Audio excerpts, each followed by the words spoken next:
Hello friends, எல்லாருக்கும் வணக்கம். இப்போ நம்ம ரீசெண்டாக கொடுத்துருந்த டெக் மகேந்திரா, அதுக்கப்புறம் விப்ரோ, இந்த 2 ஸ்டாக்கோட பர்ஃபார்மன்ஸை பற்றி பார்ப்போம்.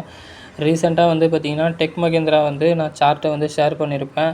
ஸோ இந்த இடத்துல பார்த்திங்கன்னா நமக்கு நல்லா பையிங் இருக்குது அப்படின்னு சொல்லிட்டு, ஸோ இங்கேருந்து நம்ம பர்ச்சேஸ் பண்ண ஆரம்பித்தோம். ஸோ அப்படியே மார்க்கெட் மேலே போச்சு. மேலே போனது 4% வரைக்கும் சீக்கிரமாக ஏறிட்டு அதுக்கப்புறம் கடன்னு கீழே இறங்கிருச்சு.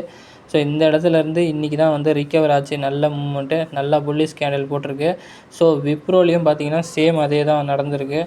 விப்ரோலையும் பார்த்திங்கன்னா ஸோ ரெண்டுமே ஐடி செக்டார் சார்ந்தது அப்படின்றதுனால 2 ஸ்டாக்குமே பார்த்திங்கன்னா நல்ல புல்லிஷ் மூவ்மெண்ட்டு.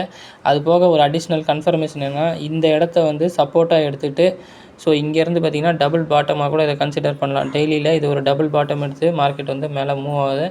ஸோ இதை பிரேக் பண்ணி இந்த ஹையை பிரேக் பண்ணிருச்சு அப்படின்னா நமக்கு நல்ல மூவ்மெண்ட்டு கிடைக்கும். இன் ஃப்யூச்சரில் நல்ல புல்லிஷ் மூவ்மெண்ட் நான் எக்ஸ்பெக்ட் பண்ணுறேன். ஸோ லாங் டர்மாக பார்த்தாலும் இது நல்ல மூவ் இருக்குது. ஸோ டெக் மகேந்திராலையும் பார்த்திங்கன்னா நான் ஒரு 8% வரைக்கும் மூவ் எதிர்பார்க்குறேன். So upside. ஸோ எப்போ என் டார்கெட்டு ரீச் ஆகுதோ, அச்சீவ் ஆகுதோ, அப்போ நான் ஒரு வீடியோ உங்களுக்கு ஷேர் பண்ணுறேன் ப்ராஃபிட் புக்கிங்கில். நம்ம வீடியோ பிடிச்சிருந்தால் லைக் அண்ட் சப்ஸ்கிரைப் பண்ணிக்கோங்க. Thank you so much.